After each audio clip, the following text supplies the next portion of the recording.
Okay, so we're back to section 1.3, inductive definitions on formulae, and within the next series of videos we're going to cover the second half of this section.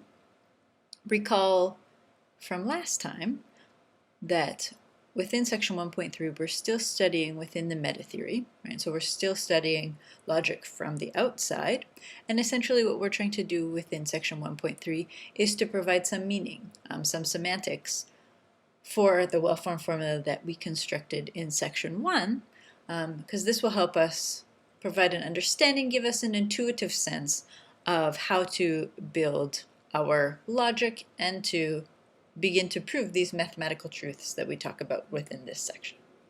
Okay, so let's begin by reviewing our learning outcomes for this section. So, by the end of this section, you will be able to determine whether a well-formed formula is a tautology, and that we did last class, so that should be accomplished. You'll also be able to determine whether a well-formed formula or set of well-formed formulae is satisfiable. So we looked last time at what it means for a well-formed formula to be satisfiable, and this time we'll look at what it means for a set of well-formed formula to be satisfiable. Then we'll use truth tables or truth table shortcuts to determine the validity of tautological implications. So we'll define what tautological implications are within the video, and then in class we'll look at how to show the validity of tautological implications using truth tables, which we know from last time, but we'll also look at something called truth table shortcuts. And finally, within the next video, we'll start to introduce this notion of substitution, and by the end of our class, you will be able to use the definition of substitution in formulae to evaluate expressions. Okay, so let's review a little bit of what we did last time. So recall, we defined what a tautology is. So a tautology is a well-formed formula that is true in all possible states, right? And we use this notation to denote tautologies. What we didn't talk about within the last video is that tautologies are essentially our mathematical truths. And within logic, when we study logic, essentially what we're going to try to do is develop our system. So we're going to develop our logic to be able to prove these mathematical truths. Okay. We also defined when a formula is satisfiable. So a formula A is satisfiable if and only if there is at least one state which makes that formula true. And we're going to expand on this to define when a set of formulae are satisfiable. So we're going to use some Greek letters just to denote sets of formulae. So we're going to use mainly the Greek capital letter gamma and the Greek capital letter delta to denote sets of formulas. So these are going to be fixed in the next section, but we will also use capital sigma, capital theta to just be a placeholder, a variable to represent a set of formulae. Okay, so what we want to do is define when a formula is satisfiable. A set of formulae are satisfiable. So for example, a set of formulae gamma is satisfiable if and only if there is at least one state V where, for every formula A in gamma, V of A is true. So a set of formulas is a collection of formula. So it could be one, it could be two, it could be very many. We'll probably only look at a small number, up to 3 perhaps. So a set of formula is said to be satisfiable if we can find at least one state that makes each formula in that set true. The state that witnesses that gamma is satisfiable is said to satisfy gamma. So this is all terminology that we need in order to define what it means by tautological implication. So we say that a set of formulae gamma tautologically implies a well-formed formula A if and only if, for every state V that satisfies gamma, we have that state makes A true.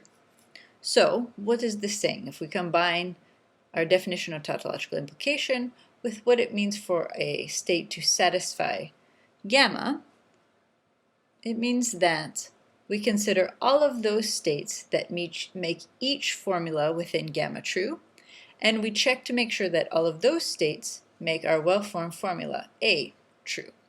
So we can show that a collection of well-formed formula tautologically implies a well-formed formula A by constructing a truth table which consists of all well-formed formula in gamma and A.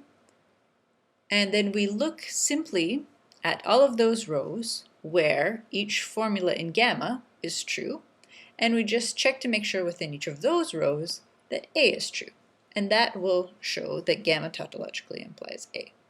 We'll also look at shorter ways to be able to do this using truth table shortcuts within class, because you can imagine our truth table could get very large depending on how many sets are in gamma. Okay, so some other notation.